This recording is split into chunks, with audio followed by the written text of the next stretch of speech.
De retour dans Success Stories, le magazine de l'N24 où les entrepreneurs et les entrepreneurs nous racontent leur histoire, leurs défis, mais aussi et surtout les clés du succès de leur entreprise. Alors aujourd'hui, on va parler notamment marketing et PME. On parlera PME dans le secteur de la medtech. Alors pour en parler avec moi sur le plateau, Pierre-François Mijotte, CEO de Art Kinetics. Bonjour. Bonjour. Et également Simon-Pierre Breuls, CEO de Ariane Consulting, un cabinet de conseil spécialisé en marketing pour les PME B2B. On reviendra sur ces notions. Alors aujourd'hui, on parle finalement marketing stratégique avec le cas de Art Kinetics, en parlant un peu de vous, Pierre-François Mijotte, peut-être un petit portrait, puisque on connaît Simon-Pierre qui vient souvent nous parler de marketing et de stratégie. Vous avez fait une thèse de doctorat sur la fonction cardiaque des astronautes, ça doit déjà être un sujet passionnant en soi. Vous êtes lancé dans de longues recherches sur le sujet pour présenter quelques années plus tard une technologie de monitoring cardiaque ultra simplifié. Monitoring cardiaque ultra simplifié, Art Kinetics. Pouvez-vous peut-être un petit peu nous pitcher un petit peu ce monitoring ultra simplifié ? Oui, tout à fait. Il s'agit en fait de mesurer la fonction cardiaque, c'est-à-dire les deux axes, le rythme et la mécanique cardiaque, à l'aide d'une solution sur smartphone. On utilise les capteurs de mouvement qui sont dans tout smartphone. Ce sont les capteurs qui comptent le nombre de pas au cours d'une journée. Et lorsqu'on place le téléphone sur le thorax d'un patient, eh bien, on vient capturer les micro-vibrations qui sont liées à l'action du cœur et à l'éjection du sang. Et finalement, on peut proposer, avec une analyse dans le cloud, une recommandation de diagnostic ou une solution de triage et par la suite de remote monitoring. Il faut savoir que l'insuffisance cardiaque, qui est ce qu'on appelle le cancer des pathologies cardiovasculaires, est une pathologie difficile à diagnostiquer. C'est dans plus de 40% des cas que le patient est diagnostiqué tardivement, trop tard finalement. Son cœur est altéré de manière définitive. Il ne peut pas bénéficier non plus des nouveaux médicaments qui sont développés par les entreprises pharmaceutiques, notamment des nouvelles classes de médicaments. Et donc ça fait, tous ces patients deviennent des patients chroniques. Ils pèsent sur les soins de santé.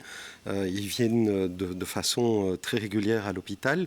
Et pour eux, c'est aussi une qualité de vie qui est très amoindrie.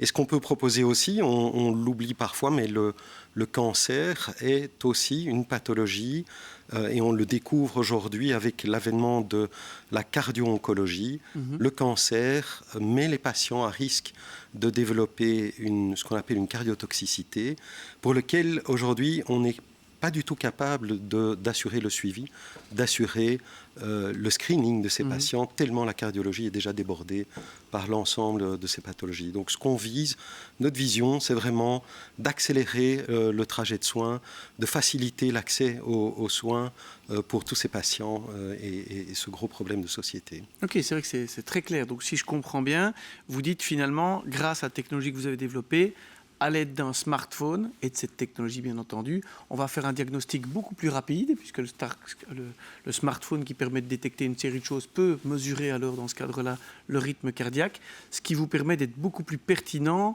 et de réagir beaucoup plus vite pour finalement raccourcir le parcours de soins qu'on va donner aux patients. Et ça, c'est important. Et alors, vous mentionnez aussi, c'est vrai que ça touche particulièrement, que quand on a le cancer, il y a des co-maladies, entre guillemets, qui sont notamment cardiaques, et que ça permet aussi de plus facilement identifier ça. Donc on voit que ça, c'est quand même un produit pointu, clair, et donc on comprend que quand on doit faire le marketing de ce produit-là, c'est un défi. C'était quoi, en fait, votre défi de marketing c'était de commercialiser ça, c'était quoi ?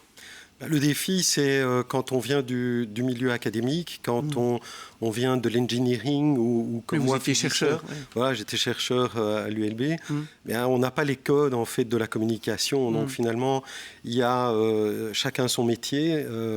Il y a le savoir-faire, puis il y a aussi le faire savoir de qualité. Et finalement, on ne peut pas faire des one-shot répétitifs en se disant on va faire de la communication comme ça. On a besoin vraiment d'un spécialiste qui nous vous accompagne sur le long terme. Alors là, on le voit justement, quand on parle de ces spécialistes, il y a une approche spécifique, hein, vous, Simon-Pierre, au-delà du fait de parfois faire appel à une agence de communication. On sait que là, vous en avez une aussi spécialisée dans le marketing. C'est une approche de placement aussi de spécialistes. Pouvez-vous un petit peu nous expliquer l'approche que vous avez proposée justement quand on vient vous demander pour ça ? En fait, c'est vraiment ça, c'est l'approche unique un peu du cabinet de conseil RN Consulting, c'est de mettre à disposition in-house à temps partiel un responsable marketing qui a vraiment beaucoup d'expérience. Donc, mes collègues ont souvent minimum 10 ans d'expérience et ont une expérience en tant que marketing manager dans des PME B2B. Pourquoi ? Parce que cette problématique que justement Pierre-François explique, c'est vraiment ce qui se passe dans beaucoup de PME qui ont souvent un produit de niche, souvent technique, c'est qu'il n'y a rien à faire. C'est plus compliqué d'élaborer une stratégie marketing, de comprendre le marché, d'élaborer une stratégie. Et donc, le fait d'avoir un marketing manager in-house, donc intégré dans l'équipe, ça permet justement d'aller discuter avec les ingénieurs, d'aller discuter avec les scientifiques pour justement élaborer cette stratégie marketing. Donc, c'est le fait d'avoir une personne, effectivement, qui vient de chez vous, mais qui est dédiée, qui est dans l'entreprise, qui va littéralement intégrer l'équipe à temps partiel, qui sera peut-être donc sur 2 missions. Vous constatez quoi par rapport à cette bonne pratique qu'on dit d'avoir parfois quelqu'un, une PME, c'est peut-être pas se permettre d'avoir quelqu'un full-time, mais d'avoir un super expert disponible, un nombre de jours fixe et qui est intégré à l'équipe. Quelle est votre expérience par rapport à ça ? Mais déjà, cette personne, étant intégrée à l'équipe, elle est au courant de tous les derniers développements, de tous les succès de la société. Et puis, elle revient également avec son expérience. Elle amène une expertise éventuellement qui vient d'autres domaines, qui viennent nourrir, je dirais, la stratégie, une sorte de synergie finalement avec des pratiques marketing commerciales qu'elle aura glanées dans d'autres dossiers.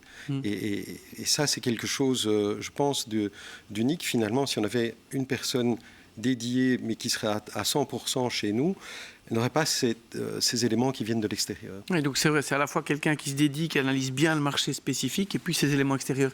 Les éléments extérieurs, justement, quand on regarde un petit peu, Simon-Pierre, vous amenez quoi comme approche quand alors la personne est là, elle peut avoir le renfort de l'équipe de l'autre côté pour faire quoi ? Quelle méthodologie vous allez pouvoir amener, par exemple ?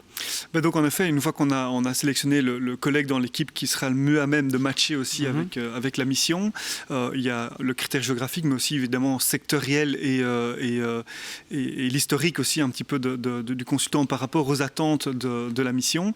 Nous, ce qu'on va apporter en effet, c'est déjà cette force d'avoir l'équipe derrière. Donc ça veut dire que moi, on a une bonne dizaine, donc il y a 13 personnes dans l'équipe. 13 personnes avec plus de 10 ans d'expérience, ça veut dire qu'il y a de la ressource pour justement aller chercher de l'information ou de l'aide sur certains sujets marketing ou certains secteurs d'activité qu'on maîtrise peut-être un peu moins dans certaines missions.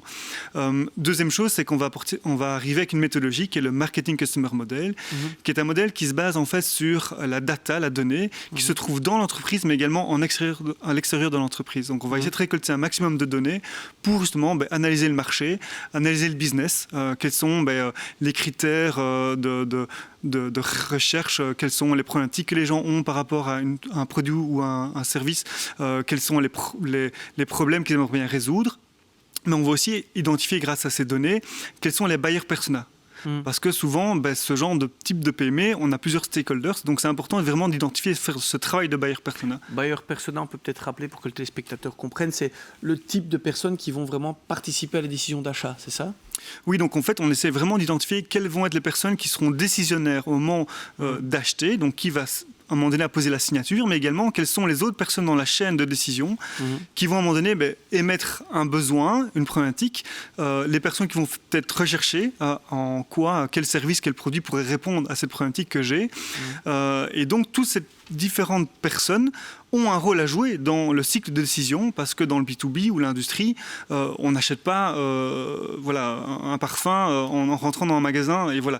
Le cycle de décision est beaucoup plus long, c'est souvent beaucoup plus technique aussi, et donc il faut justement arriver à bien comprendre qui fait quoi dans l'entreprise, qui décide à quel moment, quelles sont les différentes problématiques auxquelles on peut essayer de résoudre par le produit ou le service, et donc essayer de créer ce marketing avec ce parcours client qui va être identifié pour chaque buyer persona.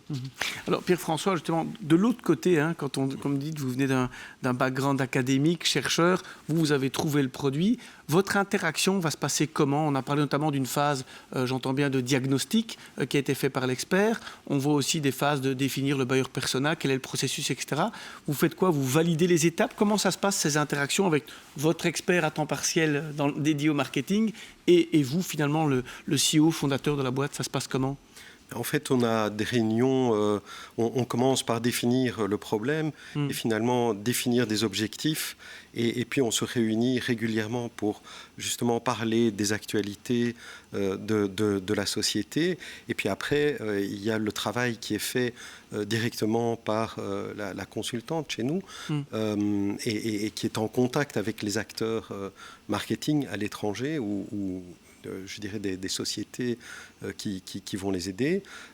Et finalement, moi, à un moment donné, je valide le résultat final, une vidéo ou un site web, et c'est comme ça que ça se passe. Le fait que cette personne soit finalement dédiée à l'entreprise, soit aussi dans les bureaux de l'entreprise, par exemple, c'est quelque chose qui crée de la valeur, un peu comme le fait qu'il y ait cette magie autour de la machine à café, si en tout cas le café est bon, mais ça joue aussi, ça, cet élément-là? Oui, c'est une valeur à laquelle je suis fort attaché, c'est que l'interaction se fait de manière physique. On a beaucoup parlé du distanciel, surtout chez mes développeurs, mais on ne remplace pas la valeur humaine du contact présentiel, bien sûr. De temps en temps, on se concentre sur les choses et je peux vous assurer, le café est bon chez nous.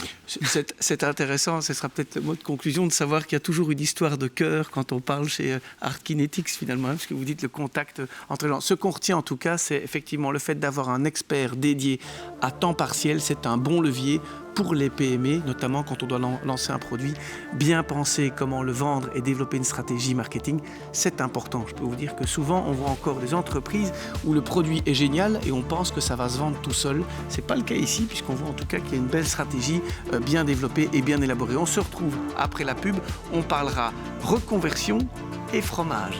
Petit mystère.